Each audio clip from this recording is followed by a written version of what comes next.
Halo semuanya, sawadee-krap. Apa kabar? Semoga kabar kalian selalu baik dan juga sehat. Selamat datang di segmen analisa. Kembali kita update mengenai kasus di Subang, Jawa Barat yang dalam hitungan beberapa jam lagi ini akan memasuki bulan keempat.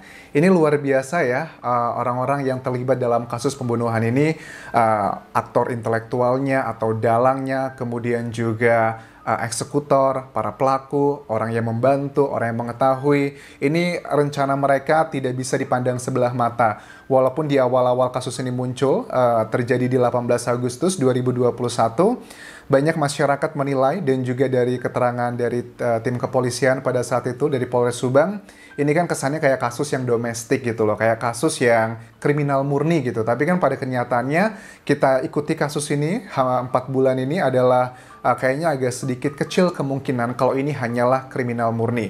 Kriminal murni itu misalnya seperti di kasus pembunuhan yang ada di Karawang gitu kan ya, seorang istri yang membunuh suaminya dibantu dengan teman-temannya karena alasan ya wanita idaman lain atau istri kedua dan ketiga, itu adalah kriminal murni seperti itu. Tapi kalau aku melihat dari kasus ini sepertinya agak kecil kemungkinan kalau ini adalah hanya kriminal murni karena selama kasus ini berlangsung, proses penyidikannya maksudnya, itu kan juga ada banyak kasus-kasus yang terjadi di Indonesia dan orang Indonesia kan pasti suka membanding-bandingkan begitu ya. Yang ini kok cuma seminggu, cuma 2 minggu, nggak nyampe sebulan, tapi kok ini 4 bulan, kenapa begitu?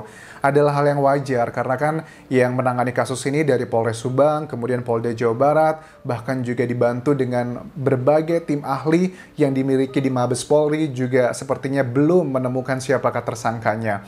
Wow, ini luar biasa banget ya. Ini sebenarnya gini loh, kalau aku melihat dari hasil banyak media massa yang sudah membahasnya, ini adalah kasus pembunuhan, konsumsi publik. Ini bukan pertandingan bola yang hanya seseorang aja yang boleh membahasnya, hanya orang-orang tertentu yang boleh membuat beritanya, bukan seperti itu. Karena ini adalah kasus pembunuhan, kasus yang common knowledge seperti itu. Jadi semua orang boleh kita membahas ini karena kita sedang menanti keadilan. Tapi kalau bagi aku pribadi, semakin banyak orang yang membahas ini, aku malah semakin senang ya. Artinya kan kalau semakin viral, polisi, tim penyidik pasti akan terus fokus gitu, nggak akan lelah-lelahnya. Di sisi lain aku juga punya simpati kepada teman-teman penyidik. Pasti juga ada banyak teman-teman penyidik yang kerja keras, yang konsistensinya dari awal sampai sekarang itu luar biasa, aku akui. Tapi mungkin saja ada beberapa hal yang mungkin miskomunikasi, kendala-kendala di lapangan, itu adalah yang terjadi. Tapi kalau sudah 4 bulan seperti ini, ya pasti ada sesuatu hal nih begitu. Ada salah satu keterangan dari wawancara program Aiman ya di Kompas TV. Ada Profesor Yesmil Anwar yang merupakan kriminolog Universitas Padjadjaran. Salah satu kendala untuk penyelidikan kasus gitu ya, kriminal di Indonesia, pembunuhan misalnya seperti itu kan juga terbentur sama budget kan ya. Satu kasus itu kan pasti sudah ada budgetnya berapa nih begitu. Nah, ini sudah 4 bulan, nggak tahu budgetnya sudah berapa. Apakah ini juga sudah menjadi salah satu kendala teman-teman di lapangan karena untuk operasional juga pasti dibutuhkan budget yang tinggi. Tapi menurut aku budget tersebut tidak ada harganya lah, tidak ada apa-apanya lah ya dibandingkan dengan nama baik kepolisian Indonesia yang harus dikorbankan begitu. Karena kasus ini kan sudah 4 bulan, sebutkan media mana yang tidak membahasnya. TV One, kemudian juga Metro TV, Kompas TV, hampir semua media nasional sudah pernah membahas kasus ini. Bahkan itu yang media mainstream ya, media yang non-mainstream seperti YouTube atau online artikel itu kan banyak sekali. Damage-nya adalah itu sangat besar ya efeknya bagi kepolisian Indonesia. Nggak lagi ngomongin Polres Subang atau Polda Jawa Barat, tapi kepolisian Indonesia karena ada nama baik di sini yang sedang dipertaruhkan. Oke, itu kalau budget menurut aku nggak masuk akal ya kalau itu menjadi faktor kendala yang sekarang dihadapi karena hitung-hitungannya jelaslah jauh lebih tinggi nama baik kepolisian Indonesia. Oke, sekarang kita akan bahas adalah salah satu hasil pembahasan di Kompas TV. Ada 2 orang. Yang pertama adalah Yosep dan juga Yoris yang merupakan keluarga inti dari kedua korban, Ibu Tuti dan juga Amel sendiri. Ada beberapa keterangan di sini aku bacakan Kompas TV ya. Beberapa kejanggalan. Pertama kita bahas adalah dari Yosef Hidayah, suami dan ayah korban. Pada malam pembunuhan, saya berada di rumah istri muda. Oke, saya tidak menyadari ada bercak darah di baju saya. Saya tidak bisa menyetir. Istri satu-satunya pemegang kunci rumah. Kita akan bahas satu persatu dari komentar ini yang merupakan hal yang bukan hal baru lagi untuk kasus ini. Sudah banyak sekali ngebahasnya, tapi kita akan coba lihat dari sisi lainnya setelah 4 bulan, apa nih hal-hal yang memang sudah bisa diklarifikasi. Pada malam pembunuhan, saya berada di rumah istri muda. Ini memang salah satu alibi yang cukup kuat aku menilainya dari Pak Yosep ya. Karena mungkin tim penyidik sudah melihat CCTV pada saat Pak Yosep pulang dan juga datang. Mungkin ada CCTV yang merecord kepergian dan juga kedatangan Pak Yosep. Itu menurut aku cukup kuat. Tapi ada juga nih kemungkinan bahwa karena kan proses kejadian pembunuhan tersebut kan dugaannya adalah dini hari ya, jam 12-an ke atas sampai jam 5 pagi. Itu adalah waktu kalau memang Pak Yosep ini seandainya memang tidak terlibat, tapi ada dugaan yang lainnya adalah kalau Pak Yosep memang malam itu tidak tidur begitu, siapa tahu aja Pak Yosep datang, ini orang-orang yang kontra dengan Pak Yosep, karena memang ada pro dan kontra.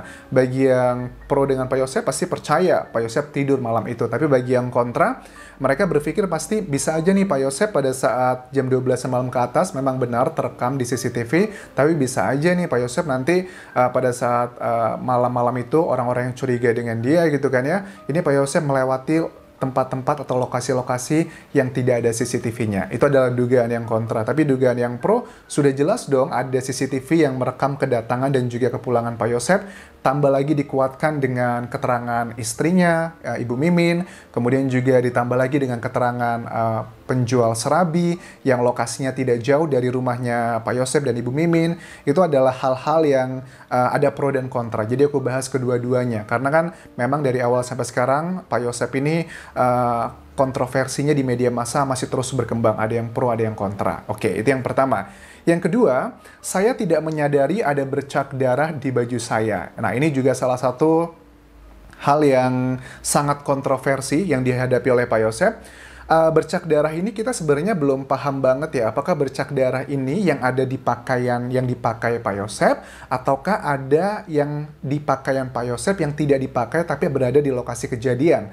Nah, itu adalah yang pertama. Kita masih belum ada klarifikasi dari tim penyidik sebenarnya bercak darahnya itu di mana begitu. Tapi kalau aku melihat dari sejumlah wawancara, misal di Kompas TV juga, Pak Yosep memang mengatakan kan ya di wawancara tersebut bahwa memang ada bercak darah itu di atas gitu, dekat kancing kecil, dan juga di bawah. Itu adalah yang dinyatakan Pak Yosep di wawancara Kompas TV tersebut. Tapi juga ada berita di luar sana yang mengatakan bahwa ada juga nih bercak darah di jaketnya Pak Yosep. Nah, kalau menurut aku coba cross check, sepertinya Pak Yosep bukan, kalau ada memang beneran ada darah di jaket tersebut, sepertinya bukan darah, bukan jaket yang Pak Yosep pakai, tapi mungkin kalau memang beneran ada di bercak darah di jaketnya tersebut, kemungkinan besar adalah jaket yang tidak dipakai, karena kan rumah itu juga rumahnya Pak Yosep kan ya, dan mungkin saja Pak Yosep punya baju-baju atau jaket yang memang di lokasi kejadian, dan pada saat eksekusi itu darahnya menciprat kemana-mana, kan bisa seperti itu. Itu adalah untuk bagian kedua. Ini adalah bagian tim ahli ya, bukan kita yang membahasnya, karena tim ahli akan menentukan ya apakah bercak darah ini berasal dari kedua korban kah, atau salah satu kah, atau tipikal percikannya seperti apa, apakah ini tipikal dari air yang seperti diklaim dari Pak Yosep, ataukah tipikal mungkin dari senjata yang dilakukan untuk melakukan eksekusi, atau seperti apa. Itu adalah bagian dari tim penyidik dan juga akan dibantu dengan ilmu pengetahuan untuk menjawab ini semuanya. Tapi aku hanya meluruskan kira-kira ini sebenarnya percikan darahnya seperti apa, dan memang ini aku cek dari jejak digital yang disampaikan langsung oleh Pak Yosep di Kompas TV dan juga TV One. Berikutnya adalah Pak Yosep, ada quote-nya adalah saya tidak bisa menyetir. Ini adalah salah satu hubungannya dengan kasus, dengan kejadian, maksudnya pada saat kedua jenazah kan diletakkan di mobil Alphard warna hitam, dan setirannya itu ya dengan cerita yang kalian tahu, ada yang saksi melihat orang yang sedang menyetir mobil tersebut memarkirkan, ada dugaan bahwa orang tersebut nggak bisa parkir mobil yang benar karena parkirnya itu Alphard hitamnya itu nggak lurus gitu. Tapi kalau untuk bagian itu aku sudah bahas sebelumnya, kenapa kok menurut aku parkir Alphard hitamnya itu agak dibelokkan ke kanan, karena menurut aku agar menutupi dari arah depan pada saat si para pelaku itu mengangkat kedua korban ke bagasi mobil Alphard hitam tersebut. Ini adalah keterangan dari Pak Yosep, saya tidak bisa menyetir, dan aku bahas isu-isu yang terkait di situ. Istri satu-satunya pemegang kunci rumah. Nah, ini adalah bagian yang menjadi sangat kontroversi. Perdebatan ini tidak hanya di media massa, tapi juga Yoris kan ya. Yoris juga ada yang mengatakan bahwa di keterangan sini juga, kunci rumah kerap diletakkan di tempat rahasia hanya keluarga yang tahu. Ini adalah kedua keterangan yang sangat bertolak belakang. Pak Yosef mengatakan bahwa hanya istri yang pegang kunci, tapi Yoris mengatakan enggak. Kunci rumah kerap diletakkan di tempat rahasia hanya keluarga yang tahu. Misalnya mungkin di bawah pot, di atas mana, di mana gitu. Ini adalah bagian yang menjadi awal-awal perdebatan karena berita ini kan 2 bulan lalu ya, sekitar di September begitu, akhir September. Dan ini menjadi salah satu titik kunci. Ini yang benar yang mana begitu. Nah, ini juga membawa nama orang lain. Pada saat itu adalah Danu. Karena Danu yang pertama kali menyebutkan nama dia adalah Pak Yosef, yang topiknya saat itu adalah mengenai siapa orang yang punya akses ke rumah kejadian. Alasannya kenapa ini dibahas pada saat itu, karena memang temuan dari tim kepolisian di tanggal 18 Agustus 2021 tidak ditemukan kerusakan pintu. Jadi otomatis ini orang punya akses masuk ke dalam, tapi dengan saksi yang sudah berbicara di media massa, kemungkinan besar memang ada jam sekitar 12-an malam di tanggal 17 Agustus tersebut, ada tamu yang datang, kemungkinan besar adalah orang yang dikenalnya, makanya tidak perlu lagi kunci, karena memang ada orang yang datang malam itu dan diduga mereka adalah terkait dengan kasus ini. Itu adalah bagian yang perdebatan antara Yosef dan juga Yoris di sini.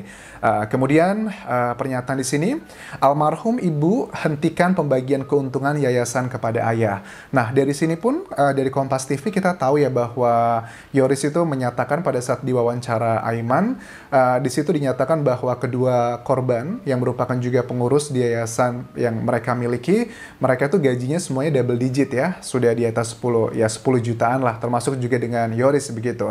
Tapi sementara untuk sang ayah itu yang juga merupakan, kita ketahui ada data-data tersebar di media massa bahwa Pak Yosef juga merupakan salah satu pendiri yayasan, tapi tidak mendapatkan gaji atau pendapatan sejak beberapa tahun terakhir. Itu juga menjadi salah satu dugaan indikasi apa jangan-jangan ada hubungannya dengan yayasan.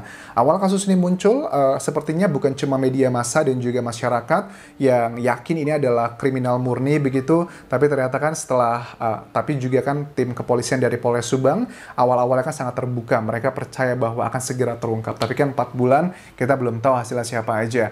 Dan kemudian kita lihat bahwa tim penyidik sudah melakukan pemeriksaan juga ke yayasan, rekening dan sebagainya, yang ini memberikan pesan dan juga perspektif dari sebagian netizen yang bilang ini kayaknya bukan kriminal murni deh. Kemungkinan besar ada hubungannya dengan yayasan. Mungkin saja ada orang-orang penting, ada hal-hal yang seandainya kita ketahui dari media massa, perkembangan yayasan ini sangatlah pesat sekali karena mungkin ketertiban dari Bu Tuti dan juga Amel pada saat mengelola yayasan tersebut, ada dugaan orang-orang yang merasa dirugikan karena mungkin mereka tidak bisa lagi melakukan hal-hal yang menguntungkan bagi mereka dalam hal misalnya mendapatkan dana bantuan baik dari pemerintah ataupun juga swasta. Ini mereka merasa tidak bisa mendapatkan uang banyak lagi, makanya ada dugaan juga ke sana. Tapi menurut aku pribadi sih kayaknya agak besar kemungkinan ke sana juga kan ya. Karena kalau kriminal murni aku yakin banget lah, sebulan aja kayaknya udah bisa ketangkep dilihat dari track record kepolisian Indonesia di Karawang yang sama-sama masih Jawa Barat juga, ataupun yang di Sulawesi, ataupun yang di Medan, itu kan cepat sekali tertangkapnya dalam hitungan hari, bahkan gak nyampe seminggu pun sudah ketahuan kalau itu adalah kriminal murni. Tapi kok ini ada banyak sekali hal yang kayaknya misterius gitu, sampai Mabes Polri loh yang merupakan tertinggi kepolisian di Indonesia, tim ahlinya diturunkan, masa kalah sih sama para tersangka begini. Oke, kita nantikan apakah cukup sampai 4 bulan saja ataukah masih butuh lagi sampai tahun depan tim penyidik percaya diri untuk mengumumkan siapakah tersangkanya. Ya, kita akan melihat waktu yang akan menjawab semuanya itu. Aku rasa itu yang bisa aku bahas mengenai kasus ini. Terima kasih sudah menonton. Terima kasih komentar-komentar positif kalian karena aku membahas kasus ini sudah hampir 2 bulan, hampir tiap hari aku upload, dan itu cukup melelahkan, tidak hanya jiwa tapi juga raga. Mudah-mudahan ya kasus ini tidak hilang begitu saja, dan semakin banyak orang yang membahas secara logika, artinya ini akan semakin viral dan tidak akan segera terendapkan begitu saja. Tapi kalau memang tim penyidik merasa tidak bisa menemukan tersangkanya, mau bagaimana lagi? Karena kita hanyalah rakyat jelata, kita hanya bisa berpangku kepada penegak hukum di Indonesia. Kalau penegak hukumnya sudah tidak bisa, ya mau gimana lagi kita hanya bisa berdoa. Ya mudah-mudahanlah nanti waktu akan memberikan ganjarannya bagi para tersangka nantinya. Tersangka ini si otaknya, kemudian ajalah terus juga pelakunya, orang yang membantu, dan juga orang yang mengetahui. Terima kasih sudah menonton. Jangan lupa follow Instagramku di Anjas di Thailand, karena aku juga sering bahas mengenai kasus Subang di sana juga ya. Dan terakhir, please subscribe channel YouTube ini. Kapun kerap semuanya. Bye-bye.